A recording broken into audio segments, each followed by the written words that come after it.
Bismillahirrahmanirrahim. Assalamu alaikum, all of you. A very warm welcome to this class of Concept of Marketing MBA 1. और my name is Afaq Ahmed, जैसे कि आप लोगों को पता है। आज की क्लास में हम बात करेंगे प्राइसिंग के हवाले से, लेकिन उससे पहले थोड़ा सा लास्ट क्लास के रिव्यू करें कि हमने प्रोडक्ट डेवलपमेंट पे बात की थी, न्यू प्रोडक्ट डेवलपमेंट पे बात की थी कि जब भी कंपनी कोई न्यू प्रोडक्ट डेवलप करती है तो कौन सी ऐसी गाइडलाइंस है या कौन सी ऐसी रिक्वायरमेंट है जिस पर अब वो काम कर रही हो, जिसमें हमने देखा कि 7 से 8 इस तरह के पॉइंट्स हैं जो कि कोई कंपनी ऑफर कर रही होती है और कंपनी जो है उसे फॉलो कर रही होती है न्यू प्रोडक्ट डेवलपमेंट के। हम आगे चलते हैं। किसी भी प्रोडक्ट की जो प्राइसिंग है ना गाइस, वो बहुत इंपॉर्टेंट होती है, बिकॉज प्राइसिंग ही आपको जो है वो इस बात का फैसला कर रही होती है कि रिटर्न कितना आएगा किसी भी प्रोडक्ट पे, और किसी भी प्रोडक्ट के हवाले से जो प्राइस डिसीशंस हैं वो क्या होंगे, कितना फायदा होगा, क्या प्राइस रखनी है, क्या प्राइस रखने से बचना है। तो ये डिफरेंट ये pricing itself a decision making process. तो हम आज बात करेंगे कि कंपनीज अपनी प्रोडक्ट की प्राइस किन बेसिस पे रखती है, यानी कंपनीज क्या ऐसे काम कर रही होती है कि वो प्रोडक्ट की प्राइस रख ले, प्राइसिंग किस स्ट्रैटेजी पे कर रही होती है। तो जो मेन प्राइसिंग में कंसर्न है कि इश्यूज हैं, नंबर वन हम बात करेंगे फैक्टर ऑफ प्राइसिंग के कौन से ऐसे फैक्टर्स हैं जो प्राइसिंग पे इफेक्ट कर रहे होते हैं। इट मीन्स कि whenever you are going to take the decision to set a price of a product, what are the factors are influencing on it, and उसके बाद हम बात करते हैं कि प्राइसिंग है क्या। तो सबसे पहले मैं आप लोगों से जो है वो स्टार्ट करूंगा। आज की क्लास में थोड़ी सी ब्रेनस्टॉर्मिंग करेंगे। अगर मैं बात करता हूं प्राइस की, तो लफ्ज प्राइस अपने अंदर क्या लिए बैठा है, वर्ड प्राइस। तो अगर आप one by one hand raise करके बताएं तो वन बाय वन, ताकि बाकी स्टूडेंट्स भी अपने पॉइंट्स को लें। और हमेशा की तरह इस ऑनलाइन क्लास में मेरी रिक्वेस्ट होती है तमाम स्टूडेंट से कि इस क्लास की एथिक्स और क्लास की जो नॉर्म्स और एसओपी, जो आजकल बहुत वर्ड चल रहा है, स्टैंडर्ड ऑपरेटिंग प्रोसीजर्स, सेम वैसे ही हैं जैसे कि हम अपनी जब यूनिवर्सिटी में क्लास लेते थे। लाइक अगर आपके पास, मैं एक्सपेक्ट करता हूँ कि आपके पास एक पेपर होना, आपकी नोटबुक ओपन होना चाहिए, आपके पास पेन होना चाहिए। तो जो जो पॉइंट्स अगर किसी पार्टिसिपेंट के आपको अच्छे लगे तो आपने उसे वन बाय वन लिखना भी है। प्राइसिंग के हवाले से हम सबसे पहले डिस्कशन का स्टार्ट करते हैं। तो अली बख्श कहेंगे, हम प्राइसिंग के हवाले से वन बाय वन लेते हैं कमेंट्स। सबसे पहले मैं एलिया से कहूंगा कि अगर प्लीज अपना माइक अनम्यूट करके बताइएगा कि वर्ड प्राइस जब आपकी माइंड में आता है, जब आपके कानों में लफ्ज आता है वर्ड प्राइस, आपके पास परसेप्शन क्या डेवलप होती है। जी Aliya, The over to you. amount, जी sir. Sir, the amount you charge for any product or services you are providing, amount charge you, for the availing. amount you are charging for any product or services. Okay, the amount you are charging to for any product and services. बहुत बेहतर, thank you, बहुत अच्छी बात आपने की कि वो amount या वो प्राइस जो हम किसी प्रोडक्ट या सर्विस को कंज्यूम करने के लिए, चार्ज करने के लिए चार्ज कर रहे होते हैं, दैट इज प्राइसिंग। जी अली बख्श, अली बख्श आप अनम्यूट करके बता दो।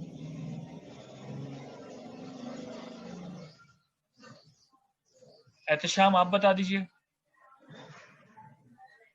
सर जैसे कि अगर कोई चीज हम परचेज कर रहे हैं उसके बदल में आप क्या चीज दे रहे हैं, जरूरी नहीं कि प्राइस में हम कहीं पे भी जाते तो पूछते हैं कि इसकी क्या प्राइस है। तो सम टाइम जैसे उसकी प्राइस होती है, सम टाइम उसके प्राइस के अलावा भी कुछ मतलब देना होता है। जैसे कि अगर मैं कहूँ बाटर सिस्टम पहले जो चलता था हमारे पास, बहुत पहले का, उसके अंदर के उसके बदल में क्या दे रहे हैं हम, तो वो भी okay, I think so price के ऊपर भी आएगा। ठीक है, ठीक है, बहुत बेहतर, बहुत बेहतर, थैंक यू। जी Faas, over to you. Sir, according to me price basically वो अमाउंट है जिसपे हम कोई भी चीज परचेज कर सकते हैं।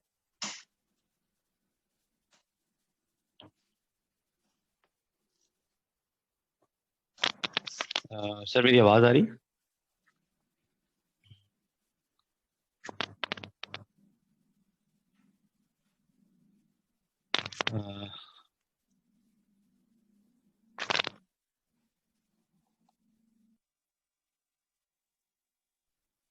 हेलो, आवाज आ रही?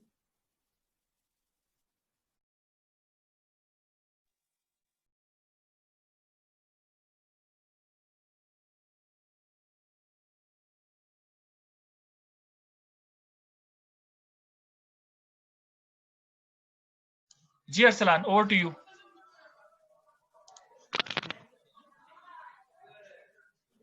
सर आवाज नहीं आ रही। प्राइस आवाज आ रही है आपको? बिल्कुल आपकी आवाज आ रही है जी, प्लीज। सर बेसिकली सर्वाइवल होता है कंपनी का या फिर प्रोडक्ट का। अगर आप प्राइसिंग ही सही नहीं करेंगे, फिर basically pillar of the product है। और वर्ड प्राइस अपने अंदर क्या छुपाए बैठा है, सिर्फ इतना बता दो मुझे। जब भी वर्ड प्राइस आपके माइंड में आता है मेरे तो माइंड में, हाँ मेरे माइंड में आता है मैक्सिमम करंट प्रॉफिट है, मैक्सिमम मार्केट शेयर है ये उसका। मार्केट, और the combination of market share and current revenue is called price. Current revenue ये कह सकते हैं, सर्वाइवल भी है प्रोडक्ट का। तो ये सारी चीजें जो है ना परफेक्ट, मेरे हिसाब से प्राइस आती है ठीक है, इसके अंदर। ठीक है जी। Purchasing ability of a consumer is also called price, ये भी कह सकते हैं हम कि the purchasing ability of a consumer is called price, ये भी कह सकते हैं। The amount of money we are spending, वो भी कह सकते हैं। बिल्कुल ठीक कह रहे हैं। थोड़ा सा आगे चलते हैं। बेसिकली जब हमने बात की स्टेप बाय स्टेप, हमने बात की पहले आइडिया जनरेशन पे, फिर हमने एनवायरनमेंट को इवैल्यूएट किया, बिजनेस को इवैल्यूएट किया, फिर हमने नई प्रोडक्ट के हवाले से बात की कि हमारी नई प्रोडक्ट डेवलपमेंट किस तरह होगी, क्या करना होगा। देन हमने प्रोडक्ट डेवलप करने के बाद हम उसकी प्राइस सेट करनी है। तो गाइस, जब भी हम प्राइस सेट करते हैं तो क्या ऑब्जेक्टिव होता है कंपनी का ऑब्जेक्टिव क्या होता है किसी भी प्राइसिंग को सेट करने के लिए, उस हवाले से बात करते हैं थोड़ा सा। Pricing objective are depend upon three factors. There are three factors in which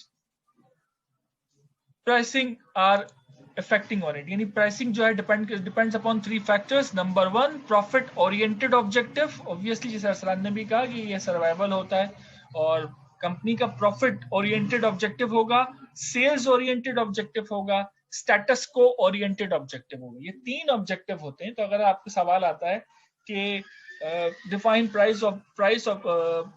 pricing objectives, also इस तरह का सवाल नहीं आना मुश्किल है, सिंस अगर ओपन बुक एग्जाम होता है। सवाल इस तरह आ सकता है कि हाउ स्टेटस को oriented objective effect on Pakistani economy of pricing, इस तरीके से आएगा। तो हम तीनों पार्ट्स को हम थोड़ा सा डिफाइन करेंगे, थोड़ा सा डिस्कस करेंगे, ताकि हम हर एस्पेक्ट से समझ सकें। नंबर वन, कंपनी के जो ऑब्जेक्टिव होते हैं वो प्राइस ओरिएंटेड होते हैं। ठीक है, प्राइस अगर इस तरह होगी, प्राइस किस हिसाब से रखनी है प्राइस। नंबर वन, पहला ऑब्जेक्टिव कंपनी का होता है प्रॉफिट ओरिएंटेड ऑब्जेक्टिव, यानी कंपनी इस बात को मेक श्योर करती है कि उस प्रोडक्ट को प्रोड्यूस करने के लिए या उस प्रोडक्ट को मार्केट में लाने के लिए कंपनी की अपनी कितनी एफर्ट्स, कितनी एनर्जी, कितनी कॉस्ट इन्वॉल्व हुई। फॉर एग्जांपल अगर मैं एक बात करूं, एक कंपनी एक फुटबॉल लेकर आई है मार्केट में, तो फुटबॉल को मैन्युफैक्चरिंग कॉस्ट क्या होगी, ठीक है, लेबर कॉस्ट क्या होगी, टैक्सेस कॉस्ट क्या होगी, उन तमाम, यानी itself price is a combination of many prices. खुद प्राइस अपने अंदर बहुत सारी कॉस्ट को जो है समोए रहती है, यानी बहुत सारी कॉस्ट को combination of multiple cost is called price. तो सबसे पहला क्या है, प्रॉफिट ओरिएंटेड ऑब्जेक्टिव, यानी कंपनी ये देखती है कि कंपनी की अपनी कॉस्ट कितनी, उसकी अपनी लागत कितनी लगी है इस प्रोडक्ट में, और कंपनी कितना प्रॉफिट एक्सपेक्ट कर रही होती है, या कंपनी जो प्रोडक्ट प्रोड्यूस कर रही है मार्केट में उसकी वैल्यू क्या है और कॉम्पिटिटर उसको किस वैल्यू से कर रहे हैं। फॉर एग्जांपल इसकी मैं मिसाल दूंगा कि पिज्जा, इसकी एक बहुत बड़ी मिसाल है। आप सब लोगों के इलाके में एक पिज्जा की शॉप होगी, लोकल पिज्जा मैन्युफैक्चरर भी होंगे, कुछ somehow you can say that brands वो भी होंगे, और जो मल्टीनेशनल ब्रांड है, पिज्जा हट, डोमिनोज, इस तरह के ब्रांड्स भी मौजूद हैं। लेकिन जब आप प्राइस में आते हैं ना, तो लोकल ब्रांड्स कोशिश करते हैं कि अपनी प्राइस को उस लेवल पे रखें जिस लेवल पे टारगेट ऑडियंस उनको एक्सेप्ट कर ले। ठीक है, और जो हमारी अदर ब्रांड्स हैं वो अदर फैक्टर्स को सामने रखते हैं। सेकंड जो इसका पॉइंट है, that is sales oriented price. Sales oriented price मतलब कि हम अपनी प्रोडक्ट की प्राइस को एज मिनिमम एज रखें और हम सेल्स पे काम करें। देखिए, दो तरह के डिसीजंस होते हैं। एक होता है क्वांटिटी पे कमाना, एक होता है यूनिट पे कमाना। यानी अगर मेरा एक यूनिट सेल हो जाए, मैं 500 रुपए का हूँ, एक यूनिट मेरा सेल हो गया तो उस पर मुझे 100 रुपए का फर्क, 100 रुपए का फायदा हो गया।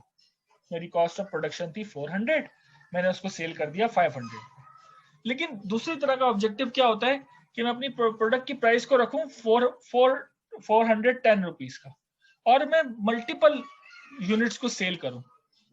कुछ लोग बोलते हैं कि यार ज्यादा सेल्स होंगी, ज्यादा क्वांटिटी में आपकी सेल्स हो तो आपकी बचत ज्यादा है। ठीक है, ये बिल्कुल वैसी है जिस तरीके से हम डिफरेंट कार्स के ऑप्शन हमारे सामने मौजूद हैं और उनकी प्राइसिंग भी आपके सामने मौजूद है। तो डिपेंड करता है कंपनी डिसीजन किस किस्म का लेती है। Either they are going towards profit oriented objective, कि वो अपने से प्रॉफिट देख रही होती है कि भाई हम महंगे हैं क्योंकि हम जो क्वालिटी दे रहे हैं, जो टेक्नोलॉजी यूज कर रहे हैं वो महंगी है, इस वजह से हम ज्यादा पैसे चार्ज कर रहे हैं। और सेकेंडली हमारी जो पास जो प्रोडक्ट एंड सर्विसेज हैं वो इस तरह की है कि हम चाहते हैं कि हमारी प्रोडक्ट को खरीदने के लिए कंपनी, जो हमारे कंज्यूमर्स हैं, वो एक अच्छा अमाउंट ऑफ मनी जो है उस पर स्पेंड करें। सेकंड टाइप ऑफ कंपनीज क्या होती हैं, क्या एंटरप्रेन्योर्स क्या होते हैं, जो सेल्स ओरिएंटेड ऑब्जेक्टिव होते हैं, जिनके जो चाहते हैं कि सेल्स ज्यादा हो और वो ओवरऑल सेल्स से पैसे कमाएं, उनकी प्रोडक्ट सेल ज्यादा हो। जिस तरीके से हमारे पास इम्तियाज और जितने भी जो हमारे वो हैं सुपर स्टोर्स, ये एक अच्छा डिस्काउंट दे रहे होते हैं, तो लेकिन ये सेल्स पे कमाते हैं, इनके पास नंबर ऑफ कस्टमर्स हैं। ठीक है, तो ये इनकी जितनी सेल्स होती है उस हिसाब से उस पर उतना मार्जिन कमा लेते हैं। तीसरा है वैल्यू बेस्ड प्राइसिंग या स्टेटस को ओरिएंटेड ऑब्जेक्टिव। जैसे कि आपने देखा होगा रोल्स रॉयस, लैम्बोर्गिनी कार के बहुत बड़े बड़े ब्रांड हैं। अगर आप होटल इंडस्ट्री में जाएं तो ताजमहल होटल या जो आपके बुर्ज खलीफा के अंदर जो होटल्स हैं, ये तमाम होटल्स भी आप देखें, ये क्या है, एक स्टेटस को फॉलो कर रहे होते हैं। उनको पता है कि ऑल्थो उनकी टारगेट मार्केट बहुत कम है, लेकिन जो टारगेट मार्केट आएगी वो उनको मुंह मांगे पैसे देगी। ठीक है जी, तो स्टेटस को जो ऑब्जेक्टिव है, कंपनी अपनी प्रोडक्ट को उस लेवल पे सेल कर रही होती है जहां पर वो कोशिश करती है कि खास स्टेटस को मेंटेन करने के लिए। इस तरह आप परफ्यूम्स लेने जाएं, आपको लाखों रुपए के परफ्यूम्स ही मिलेंगे, हजारों रुपए के परफ्यूम्स ही मिलेंगे, और कई सौ रुपए के, मतलब हंड्रेड्स में अभी आपको परफ्यूम मिल जाएंगे। मकसद एलीट क्लास प्रोडक्ट भी कह सकते हैं ना? सॉरी सर, इसको एलीट क्लास भी प्रोडक्ट कह सकते हैं? बिल्कुल कह सकते हैं, बिल्कुल कह सकते हैं। लेकिन इसकी जो बुक में जो इसका नाम है वो स्टेटस को या वैल्यू बेस्ड प्राइसिंग का नाम दिया गया। ये बिल्कुल वैसी है कि आप जो है KFC का भी जिंगर खा रहे होते हैं और नॉर्मल ABC रोस्ट का भी जिंगर खा रहे होते हैं। अल्टीमेटली प्रोडक्ट की जो मैन्युफैक्चरिंग है या प्रोडक्ट की जो वैल्यू है वो तो सेम है, प्रोडक्ट भी सेम है, बस KFC जो है वो उसमें वैल्यू बेस्ड चार्जेस चार्ज कर रहा होता है, ये कह के कि हम क्वालिटी, हाइजीन और एनवायरनमेंट, इन तमाम चीजों को। तो दैट इज स्टेटस को ओरिएंटेड ऑब्जेक्टिव। दोबारा से 3 पॉइंट अगर लिखना चाहें, how many objectives of depend upon the pricing. Number 1 profit oriented, number 2 sales oriented objectives, number 3 status quo oriented objective. जब आप बात करते हैं प्राइस एंड स्ट्रेटजी की, आप एक बात कहते हैं कि यार प्राइस रखते वक्त किस किस्म की स्ट्रेटजी अपनानी है, चाहे वो यूनिट प्राइस हो, रिटेलिंग प्राइस हो, बिकॉज जैसे कि मैंने आपको बताया, price is a combination of multiple cost. बहुत अच्छी डेफिनेशन किसी ने बताई थी कि price is a combination of multiple cost, यानी प्राइस इटसेल्फ अपने अंदर काफी ज्यादा कॉस्ट को लिए चलती। सबसे पहले cost plus pricing.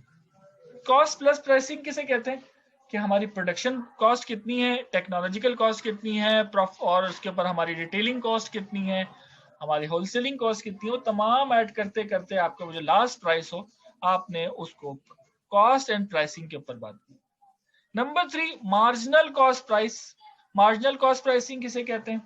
Marginal cost price can be defined as कि जब अगर आपके पास जो भी आपकी कॉस्ट आप अपनी प्रोडक्ट की इवेल्युएट कर रहे हो या डिसाइड कर रहे हो, उस वक्त आप ये जरूर सोचते हैं या समझते हैं कि आपकी जो प्रोडक्ट की प्राइस है, कहीं आप तमाम फैसला करते हुए वो अपने कॉम्पिटिटर की नीड एंड एक्सपेक्टेशन, कॉम्पिटिटर से ज्यादा तो नहीं हो गया, बिकॉज अगर आप अपने कॉम्पिटिटर से महंगे होंगे तो percentage of your success sales will be decrease, कि आपकी जो सेलिंग परसेंटेज है वो इफेक्ट होगी.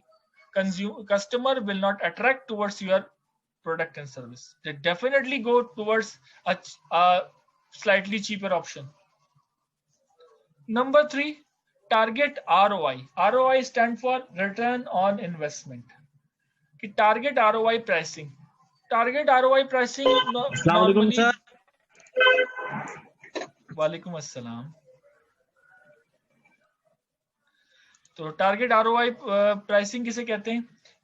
ROI मतलब रिटर्न ऑन इन्वेस्टमेंट. समटाइम्स आप किसी मुल्क में या किसी शहर में कुछ नई लेटेस्ट टेक्नोलॉजी लेकर आते हैं, लेटेस्ट कोई आपने टेक्नोलॉजी ले आए, लेटेस्ट कोई किसी चीज का फीचर लेकर आ गए.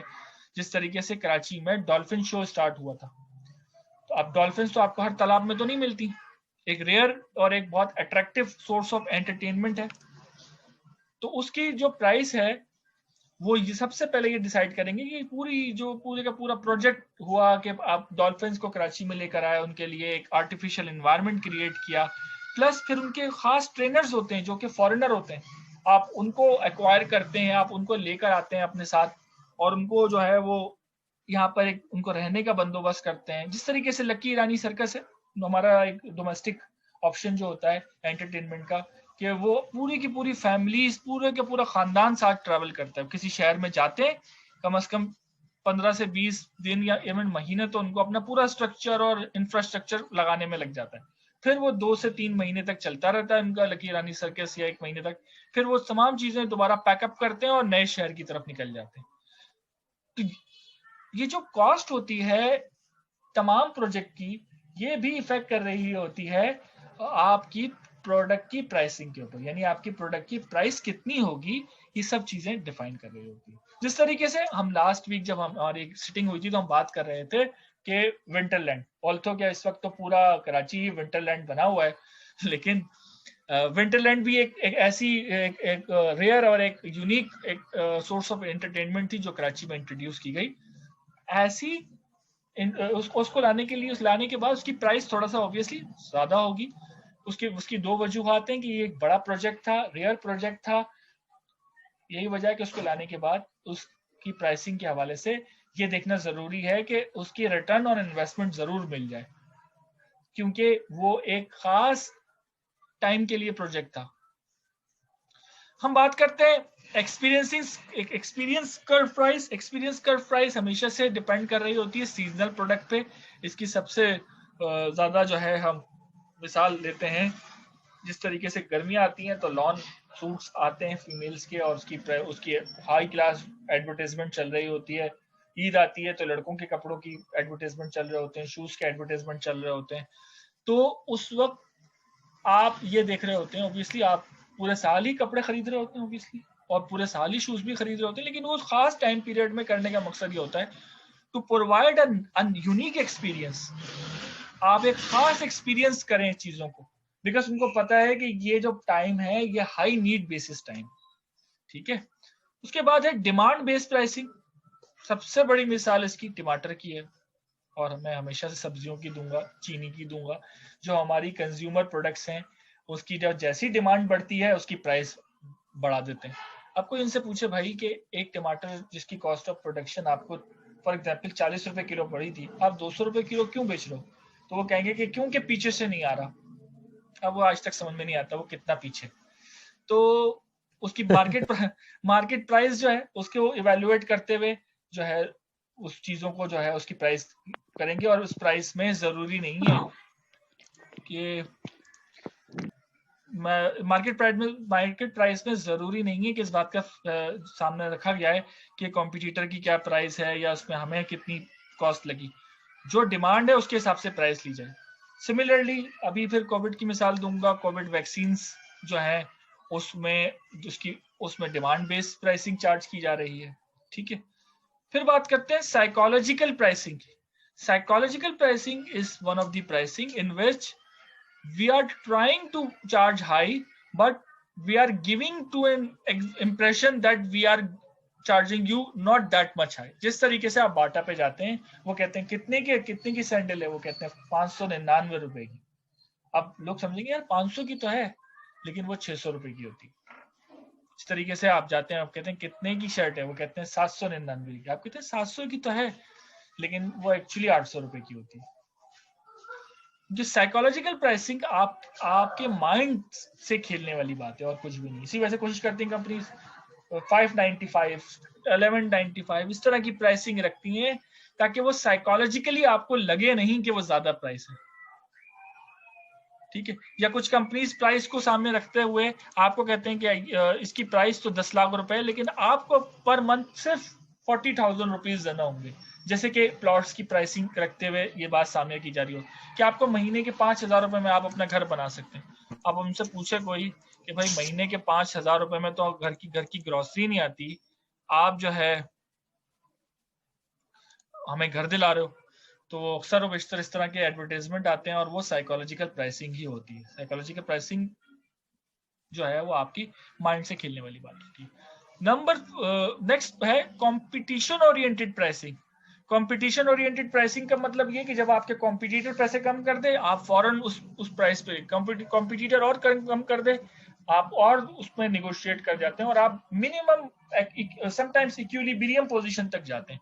जो लोग जॉब करते हैं उनको इस बात का आइडिया होगा कि वो कॉन्ट्रैक्ट्स कर रहे होते हैं, डिफरेंट प्रपोजल्स दे रहे होते हैं, कोटेशंस दे रहे होते हैं, तो उनका बायर उनसे कहता है यार आप इतने की प्रोडक्ट दे रहे हो, आपका जो कॉम्पिटिटर है वो तो हमें इतने की दे रहा है, हम उनके साथ भी जा सकते हैं, आप देख लो अपनी प्राइस अगर रिव्यू कर सकते हो। आप कहते हो फौरन सर मैं कर देता हूँ, और आप बगैर कुछ सोचे कि यार इसमें इतनी प्राइसिंग है, इसमें इतना नुकसान है, इसमें इतना फायदा है, आप फौरन जो है अपनी प्राइसिंग को अपने कॉम्पिटिटर की प्राइसिंग के मुताबिक से मैच कर देते हो, just to win that particular customers. Because आप कस्टमर को कभी भी ये नहीं चाहते कि वो प्राइस की वजह से आपको छोड़ के जाए, उसका अपना डिसीजन, क्योंकि आप obviously price are always a negotiable aspect.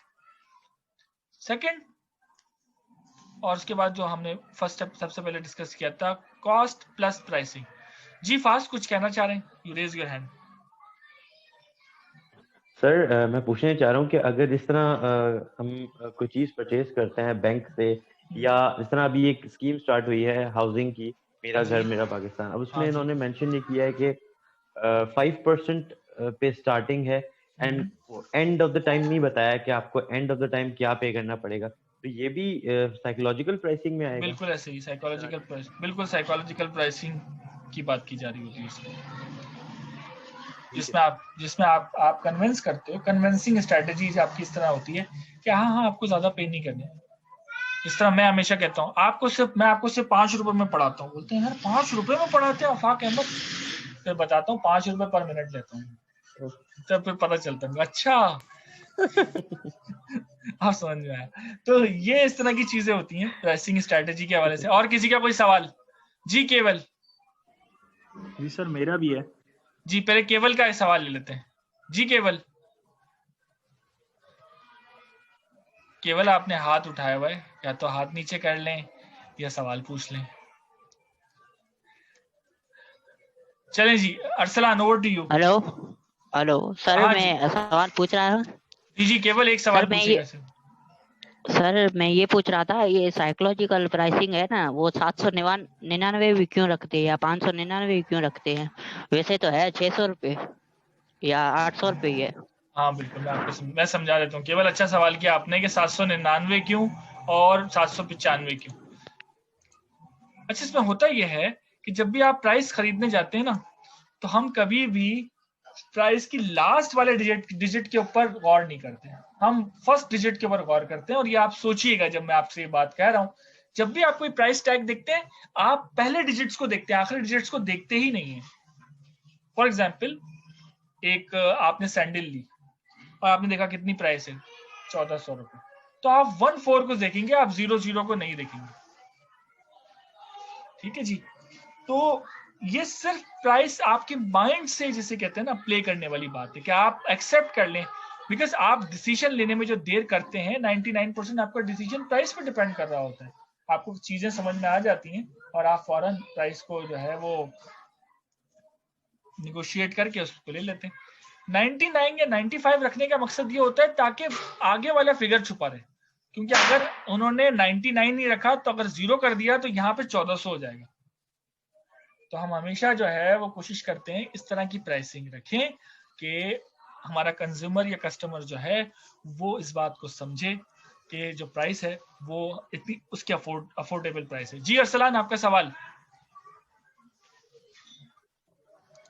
Sir मेरा सवाल ये था कि हम जब कंपटीशन ओरिएंटेड प्राइस पे आते हैं, जब हमारी किसी कॉम्पिटिटर के साथ बात चल रही होती है, यानी कि कोई भी सेल अगर हम कर रहे हैं, डिस्काउंट लगा रहे हैं, अगर हमारे कॉम्पिटिटर ने लगाया है, तो हम कौन सी यानी कि प्राइसिंग के अंदर कौन सा ऐसा फैक्टर है जिसको देखते हुए हम अपनी प्राइस कम करते हैं? Marginal costing. मार्जिनल कॉस्टिंग में एटलीस्ट आपकी जो कॉस्ट ऑफ प्रोडक्शन है ना, वो कॉस्ट जो है वो अच्छा कवर हो रही होती मार्जिन बिल्कुल सही है, लेकिन मार्जिन में हम किस परसेंटेज तक यानी कितना परसेंट जो है वो उसको कम कर सकते हैं ताकि हम एक तो नेगेटिव में भी ना जाएं और हमारी कॉस्ट भी जो है ना, जो हमारी यानी कि कॉस्ट आ रही है हमें, हम जो प्रोडक्ट परचेज कर रहे हैं, सब कुछ कर रहे हैं, वो भी बेयर कर पाएं और प्रॉफिट भी हो जाए कंपनी को। तो कौन सा एक रेट होगा हमारे पास यानी उसको कवर करने के लिए कि हाँ यार इस लाइन तक हम नीचे जा सकते हैं, इस लाइन से नीचे नहीं जाना वरना फिर ये जो है ना माइनस में आ जाएगा। अच्छा, ये डिपेंड कर रहा होता है अरसलान आपकी प्रोडक्ट एंड सर्विस पे। ये बेसिकली हम जो अभी बात कर रहे हैं वो जेनरिक बात कर रहे हैं, ठीक है। समटाइम्स फॉर एग्जांपल अगर आप सर्विस बेस्ड ऑर्गेनाइजेशन में है तो वहां पर आपकी कॉस्ट ऑफ प्रोडक्शन इतनी ज्यादा नहीं होती, ठीक है, तो वहां पर आप ज्यादा मार्जिन होता है आपको बस। लेकिन अगर आप जा रहे हैं किसी ऐसी कंपनी में जो कि आप फॉर एग्जांपल आप फर्नीचर की बात करें तो उसमें लकड़ी की कॉस्ट, कारपेंटर की कॉस्ट और उसकी स्ट्रक्चर की कॉस्ट या स्केचेस की कॉस्ट, तो ये तमाम कॉस्ट उसमें इंक्लूड होती हैं। तो यहाँ प्रोडक्शन बेस्ड कंपनीज ना वो थोड़ा सा इस डिसीजन को लेने में थोड़ा सा मुश्किल होता है। चले मैं यहाँ पे थोड़ा सा वो करता हूँ कि हम बात करें चले फूड पे, क्योंकि नॉन फूड के अंदर जो है ना वो मार्जिन ज्यादा है।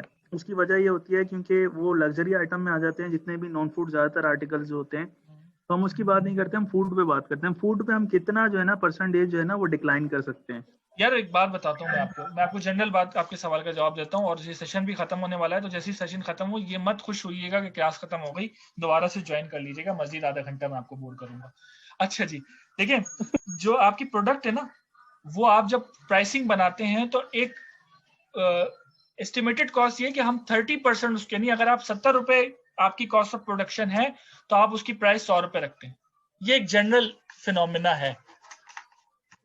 कोई भी बिजनेसमैन 30% से कम में आपकी प्रोडक्ट को सेल नहीं करेगा, सही है। ऐसा हरगिज नहीं होगा कि मैं 70 रुपए प्रोडक्शन में कर रहा हूँ, 72 रुपए की सेल कर रहा हूँ, तो फिर हम क्या होगा, फिर हमारे ये हो सकता है, लेकिन फिर ये वाला ऑब्जेक्टिव हम करेंगे कि यार मुझे बेचनी 700 यूनिट्स हैं, 700 यूनिट बेचूंगा ना तो मैं वहीं पे आ जाऊंगा कि मैंने एक बल्क अमाउंट ले। तो ऑब्वियसली तो ये डिपेंड कर रहा होता है। हम यहाँ पर ये सेशन खत्म होने वाला है, तो हम हमारे नेक्स्ट टॉपिक की तरफ इंशाल्लाह बढ़ेंगे आगे, और इस टॉपिक को हम यही खत्म करते हैं। उम्मीद है ये पेपर की पॉइंट ऑफ व्यू से थोड़ा सा इंपॉर्टेंट सवाल है ये, तो इसको जरूर थोड़ा सा इसको जरूर देखिएगा, और जो मैंने हैंडआउट्स दिए हैं, हैंडआउट्स के अंदर भी ये है प्राइसिंग स्ट्रेटजी, उसको भी जरूर देखिएगा, ठीक है जी। तो हम दोबारा से रिकनेक्ट करते हैं सर जी।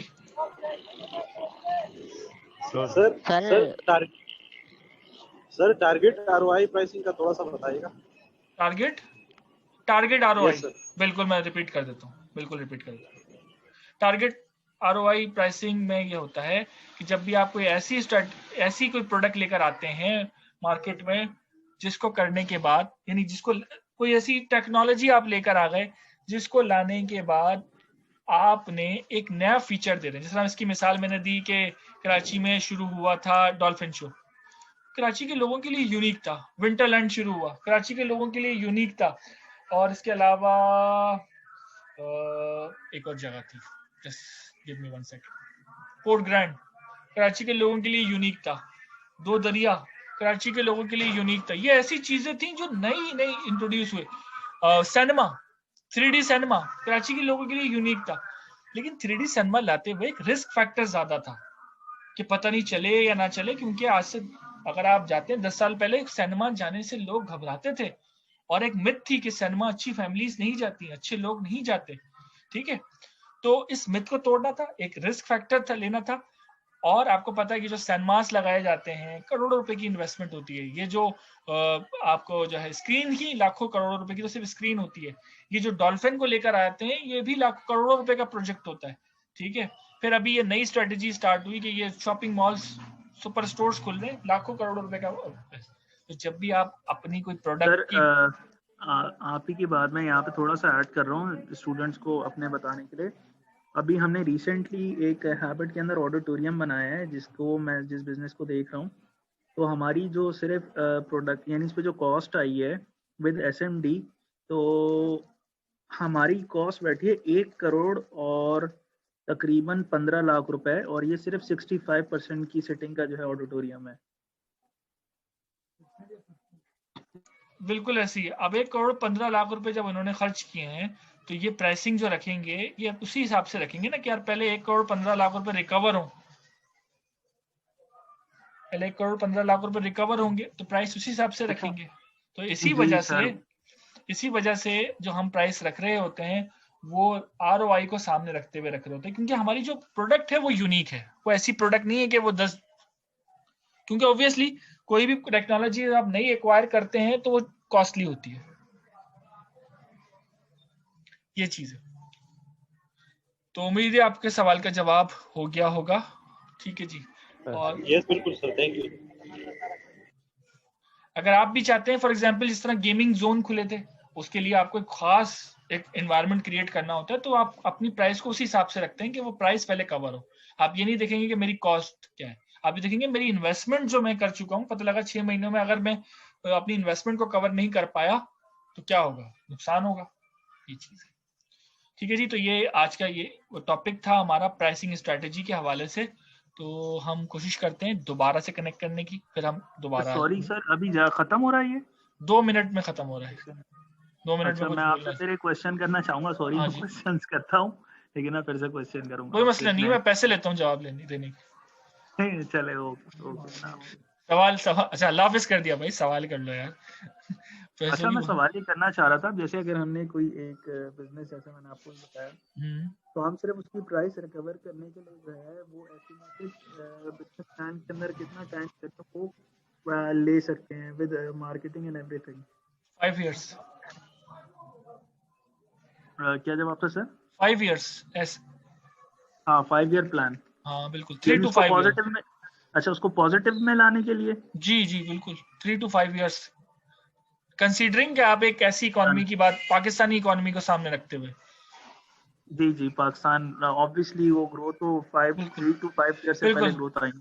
बिल्कुल। इसकी एक और मिसाल मंदी की भी है। जब मंदी एक वो जो टाइप ऑफ फूड है वो पाकिस्तान में एस्टेब्लिश हुआ, तो अभी मैं लास्ट वीक कुछ लोगों के साथ बैठा हुआ था, तो वो उस प्रोजेक्ट की बात कर रहे थे मंदी के, कि प्रोजेक्ट को हम लेकर आए तो क्या चैलेंजेस थे। पाकिस्तान में टेस्ट को डेवलप करना था, और ये वही कंट्री है जिसने पिज्जा हट और मैकडोनल्ड के टेस्ट को और KFC के टेस्ट को डेवलप करने में 5 साल से 8 साल गुजार दिए। तो उन्होंने कहा कि हम तो अफोर्ड ही नहीं कर सकते कि 5 साल तक दुकान खुली हुई हो और लोग आए और बोले बेकार था यार, मजा नहीं आया, ये बोलते हुए बाहर निकले और वो वापस ना आए। तो उन्होंने कोशिश ये की कि हम उन्हीं लोगों को लेकर आए जो कि लबनान में या जो टर्की के अंदर मंदी बनाते हैं या जो मिडिल ईस्ट में मंदी बनाते हैं, देन उनको यहाँ पे बुलाया गया और वहाँ उन्होंने यहाँ पे आके। कौन सी वाली ब्रांच की बात कर रहे हैं सर? मैं शहीद मिल्लत रोड वाली ब्रांच की बात कर रहा हूँ, मंदी। अच्छा, शहीद मिल्लत, ये जो चौधरी जो इनके ओनर चौधरी है ना, उन्हीं की बात कर रहे हैं ना? जी बिल्कुल। तो हाँ, वो इन्होंने दुबई से आई थिंक लेकर आए थे लोग। वो उन्होंने फौरन जो है वो शेफ को लेकर आए और बात की, और उसके बाद इटसेल्फ लोगों ने उस चीज को पसंद किया और अच्छा ऑब्जेक्टिव रहा उनका। ठीक है जी, सेशन खत्म हो रहा है, हम दोबारा से मिलते हैं। Thank you.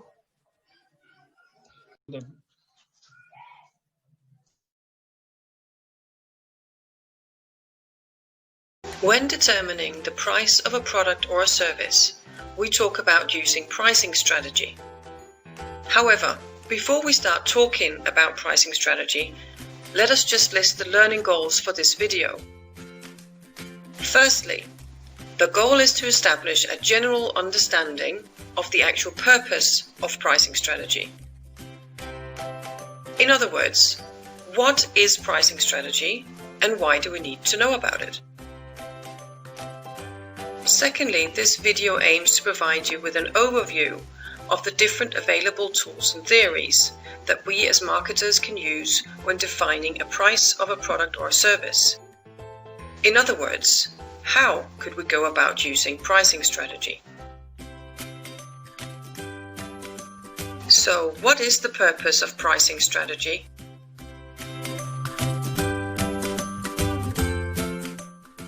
And what is the connection to the rest of the marketing mix? When you are asked to design the marketing mix, you need to make decisions on 4 or 7 core elements, also known as the 4 or the 7 Ps. First of all, any issues concerning the product. This would include packaging and all other elements in connection with the product. Secondly, a decision on price, which is what this video will address. Thirdly, you will need to decide on the choice of place. Through which channels will you distribute the product or service? We will also need to make a plan of which promotional activities we will carry out in order to tell our customers about our product and encourage them to buy. If we're dealing with an offering that is better described as a service, or perhaps a product that includes large elements of service, we might also want to look at the additional 3 Ps. The people that are involved in delivering the service, the process that our customers will go through in order to receive our service, and the physical evidence, any visible or tangible elements that the customer will see, hear, or in other ways experience when receiving the service. None of the 4 or the 7 Ps should be decided on in isolation. However, price is the P which we will focus on in this video. So what is the purpose of pricing strategy, and why is it important to make sure we charge the right price? Let us imagine that we are opening up a new cafe in town. It's a French cafe serving beautiful, decorative and delicious cakes and specialties. We name the cafe the French Cafe, leaving no one unsure of the type of cafe this is. We have appointed an educated and experienced confectioner, and he really wants to impress our guests with his high-quality cakes and desserts. But he is a confectioner, not a marketing person, and he's unsure of how to price his cakes and desserts. So let's help him out. There are many reasons why charging the right price matters to the success of our French cafe. Firstly, we need to ensure that the price makes sense to our chosen target group, that they perceive the price to correspond with the way we have positioned the cafe in their minds. If we look in the window, we can see that this cafe serves high-quality, delicious French cakes, and that it has a decor that fits. Therefore, it would send a wrong signal if we were to charge very low prices, like offering an all-you-can-eat buffet for €1.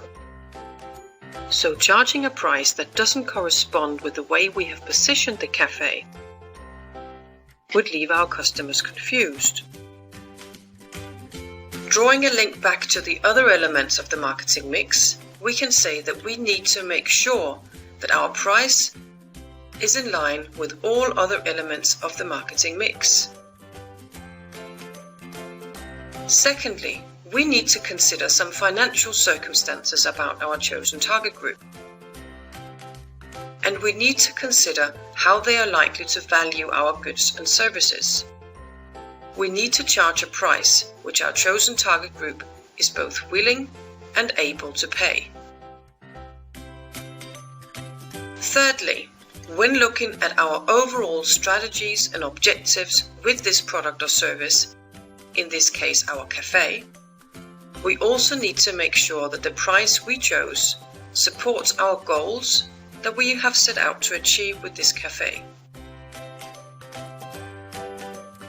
And finally, we need to ensure that we generate adequate income to cover our costs and preferably make a healthy profit, either in the short term or in the long term, depending of course on our strategy.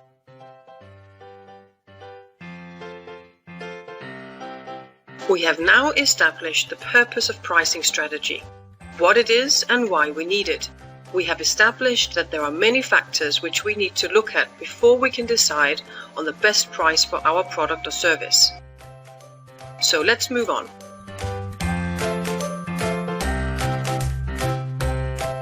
As marketers, we have some different tools and theories we can use to guide us when determining the price. These will not be described in detail in this video, but let us just introduce an overview of some of the tools we could use when determining the price. Price elasticity can be looked at. To what extent, if at all, will a price change impact the demand for our product or service? Secondly, cost-oriented pricing can be used. This is where we base our price on the different costs involved in producing and selling our product.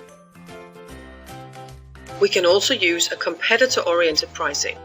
This is where we base our price on the knowledge we have about our competitors' prices and activities. Another option is the marketing-oriented pricing, which involves looking in depth at how our customers value our product or service.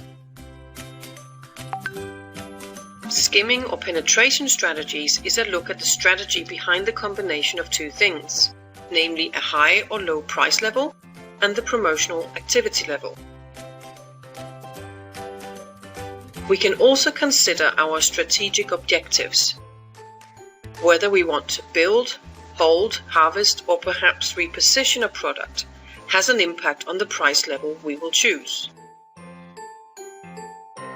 Finally, we can also look at some general market characteristics, some different conditions, and pros and cons of charging a high or a low price. We have now established an understanding of the purpose of pricing strategy, and lastly, we have presented an overview of the different tools and theories available to us when determining a suitable price for our product or service.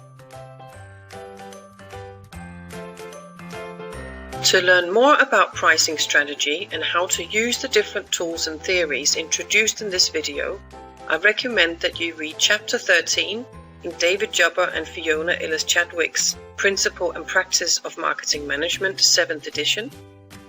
My name is Tina Wade. Thank you for watching.